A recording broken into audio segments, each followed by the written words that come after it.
अस्सलाम वालेकुम, मैं हूं इरफान समोर। दोस्तों, आज पाकिस्तान तहरीक इंसाफ वालों ने असम्बली में आसिफ अली जरदारी साहब के साथ जो कुछ कर दिया है ना, वो शायद जरदारी साहब ने कभी सोचा भी नहीं होगा। और जो हालत थी और जो अंदर हालात थे वो सब आपके साथ शेयर करने हैं।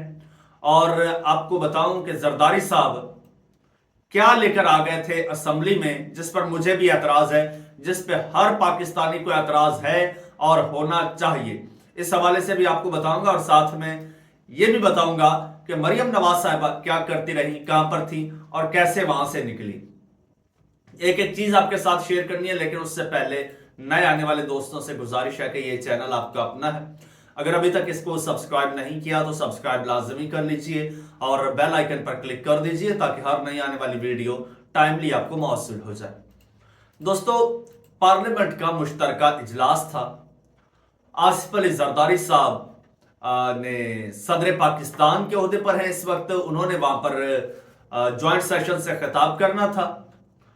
अब अयाज सादिक साहब की जेर सदारत जो है, वो स्पीकर है, उनकी जेर सदारत ये इजलास हुआ।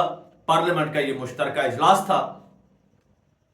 वहां पर शहबाज शरीफ साहब, बिलावल भुट्टो जरदारी साहब नजर आए और मरियम नवाज साहिबा भी नजर आए। हाँ, नवाज शरीफ साहब नजर नहीं आए।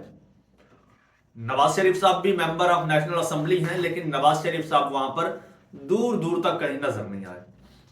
अच्छा, जरदारी साहब जब खिताब के लिए आए तो जो उन्होंने आते ही जेस्चर दिया वो बड़ा हैरान कुन था। जेस्चर ये कि आप एक पार्टी के को चेयरमैन हैं, आप एक पार्टी के लीडर हैं, एक सूबे में आपकी हुकूमत है, आपका बेटा चेयरमैन है उस पार्टी का, आप पाकिस्तान के सदर की कुर्सी पर बैठे हैं दूसरी बार, और आपकी कुल वर्थ एक मुर्दे की तस्वीर है। जरदारी साहब बेनजीर भुट्टो साहिबा की तस्वीर लेकर आए हैं, बैठ के जनाब खिताब कर रहे हैं, साथ में बेनजीर भुट्टो साहिबा की तस्वीर रखी हुई है। अब ये तस्वीर क्यों रखी हुई है जनाब? ये तस्वीर इसलिए रखी हुई है कि इनका दिया हम खा रहे हैं, इनको हम कैश करवा रहे हैं, इनके सदके ये सब कुछ हमें मिला है और यह हकीकत भी है। क्या अगर बेनजीर साहिबा को निकाल दिया जाए पीपल्स पार्टी से तो जरदारी साहब तो एक एमएनए की सीट नहीं जीत सकते। आज सदर पाकिस्तान की कुर्सी पर बैठे हैं या फिर पीपल्स पार्टी को एक लेकर चल रहे हैं, तो ये बेनजीर भुट्टो और जुल्फिकार अली भुट्टो साहब की लेगेसी है। तो ये तस्वीर दिखा रहे हैं कि भाई हमारी कुल वर्थ ये है। ये तस्वीर हटा दो तो we are nothing, we are no one. खैर, जरदारी साहब आए खिताब करने। जरदारी साहब को नहीं पता था कि अंदर क्या होगा। पाकिस्तान तहरीक इंसाफ के लोग जनाब उठ खड़े हुए, उन्होंने पहले से तैयारी की हुई थी। अगर जरदारी साहब तस्वीर लाए थे तो वो भी लेकर आए थे। उनके हाथों में जनाब प्ले कार्ड थे जिन पर लिखा हुआ था गोली क्यों चलाई, इमरान खान को रिहा करो। उसके अलावा तुर्खम लहू लहू, बाकायदा बैनर्स उनके हाथों में थे, प्ले कार्ड्स पाकिस्तान तहरीक इंसाफ के लोगों के हाथों में थे। जरदारी साहब को तकरीर नहीं करने दी उन्होंने और जरदारी साहब बड़े पजल होते नजर आए। बार बार जरदारी साहब तकरीर भूलते जैसे ऐसे नजर आए। जरदारी साहब ने हेडफोन्स लगा लिए ताकि मुझे कोई आवाज बाहर की सुनाई ना दे। अच्छा, जरदारी साहब ने हेडफोन्स लगा लिए, पर्चा जरदारी साहब के आगे पड़ा था। जरदारी साहब ने पढ़ना शुरू कर दिया और वहां पे नारे लग रहे हैं कि कैदी 804, वजीर आजम इमरान खान, वजीर आजम इमरान खान, शर्म करो, हया करो, इमरान खान को रिहा करो। इस तरह के नारे पाकिस्तान तहरीक इंसाफ की जानिब से लग रहे थे। और जो सबसे ज्यादा मुझे आवाजें सुनाई दी वो मोहतरमा जरताज गुल साहिबा की थी, उमर अयूब की आवाजें थी। कुछ लोग वहां पर भी परेशानी के आलम में हाथों में प्ले कार्ड्स थामे मुझे नजर आए। खैर, वो मामला कुछ और है। अच्छा, ऐवान जो है वो बाकायदा मछली मंडी का मंजर पेश कर रहा था। यूसुफ रजा गिलानी थे, शहबाज शरीफ थे, बिलावल भुट्टो जरदारी साहब थे, मरियम नवाज साहिबा थी, ये सारे वहां पर मौजूद थे। लेकिन पीटीआई के लोगों ने हाथों में प्ले कार्ड्स उठाए, शदीद नारेबाजी की, किसी को बोलने नहीं दिया। तो वो जरदारी साहब जो हैं जरदारी साहब ने वो पुलंदा उठाया और पढ़ने बैठ गए, हेडफोन्स लगाए, पढ़ने बैठ गए। अब हुआ क्या है दोस्तों, जरदारी साहब ने अपनी सारी लिखी हुई तकरीर पढ़ दी है, रुक रुक के पढ़ दी, लेकिन इतना शोर शराबा था कि किसी को एक लफ्ज समझ नहीं आया। अब यह हुआ क्यों, इस पे बात करेंगे, लेकिन पहले बताते हैं आपको कि इस हवाले से मरियम नवाज साहिबा ने क्या कहा है।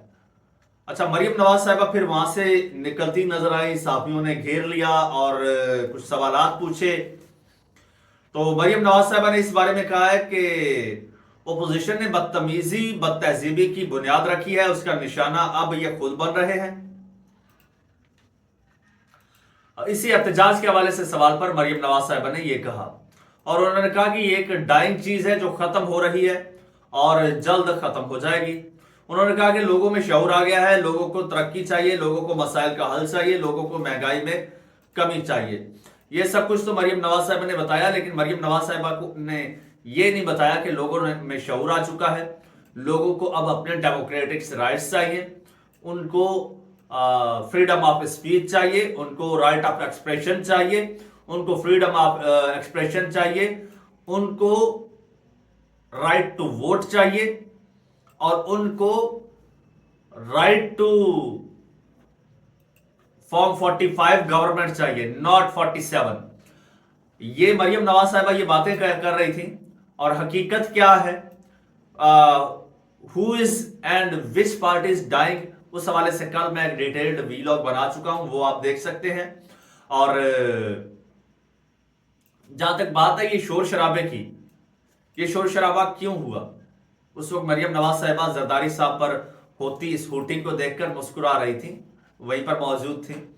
तो ये शोर शराबा क्यों हुआ दोस्तों? शोर शराबा इसलिए हुआ कि 2008 में पाकिस्तान में जो इलेक्शंस हुए, वो इलेक्शन रेग कर लिए गए, उनका अभी तक मुकम्मल नतीजा नहीं आया, आज तक नहीं आया।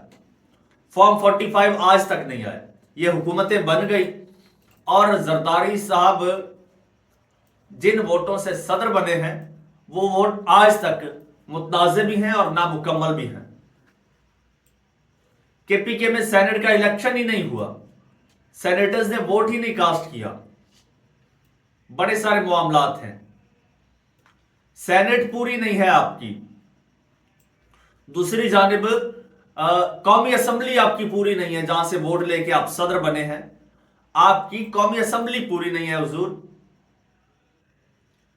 मखसूस नशिस्तें अभी तक नहीं मिली हकदारों को, उनका मामला फटा अभी तक चल रहा है, और वो सारी सीटें आ जाती, हो सकता है आप सदर पाकिस्तान ना बन पाते, आप हार जाते, आपको जबरदस्ती सदर पाकिस्तान बनाया गया, नीचे शहबाज शरीफ साहब को जबरदस्ती वजीर आजम बनाया गया, मरियम नवाज साहिबा को जबरदस्ती वजीर आला बनाया गया, और आप आज इक्तदार की कुर्सियों पर बैठे हैं और फिर कहते हैं कि पीटीआई बदतमीजी करती है।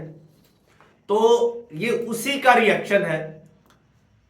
उनके लीडर को आपने जेल में डाल दिया, कैद तन्हाई में है, बेवजह, उन तक एक्सेस नहीं है पार्टी की, उनकी फैमिली की, उनके लोगों की, उसको उसके हुकूक नहीं दिए जा रहे। तो ये उसी का बैकलैश आ रहा है, उसी का बैकलैश और उसी का रिएक्शन आ रहा है जो आज आपको फेस करना पड़ रहा है। और मजे की आपको बात बताऊं, अभी तो पाकिस्तान तहरीक इंसाफ की जो लीडरशिप है वो बड़े हद तक कंप्रोमाइज्ड है, या फिर डरपोक है, या फिर मसलियतन खामोश है। अगर पाकिस्तान तहरीक इंसाफ की लीडरशिप ये तहैया कर लेती है कि अब इनको इसी तरह से डील करना है, तो आपके लिए तो ऐवान में आना, चाहे जरदारी साहब हो या शहबाज शरीफ साहब हो, आपके लिए तो ऐवान में आना मुश्किल हो जाएगा, बल्कि नामुमकिन हो जाएगा। ये तो दुआ दीजिए आप उनको जिन्होंने आपके सर पे हाथ रखा हुआ है, जो पाकिस्तान तहरीक इंसाफ को मैनेज करके बैठे हैं, जो इस लीडरशिप को मैनेज करके बैठे हैं, जिसने आपको टफ टाइम देना था। आप कुछ भी करते फिर रहे हैं, उन्होंने कभी आपको काउंटर नहीं किया, लेकिन आज थोड़ा सा काउंटर किया है, और ये तो बहुत थोड़ा सा था, आप अभी से घबरा गए। खैर दोस्तों, ये तो होता रहेगा, चलता रहेगा इसी तरह से। चैनल आपका अपना, अगर अभी तक इसको सब्सक्राइब नहीं किया तो सब्सक्राइब कर लीजिए, बेल आइकन पर क्लिक कर दीजिए, और मुझे इजाजत दीजिए। अल्लाह हाफिज।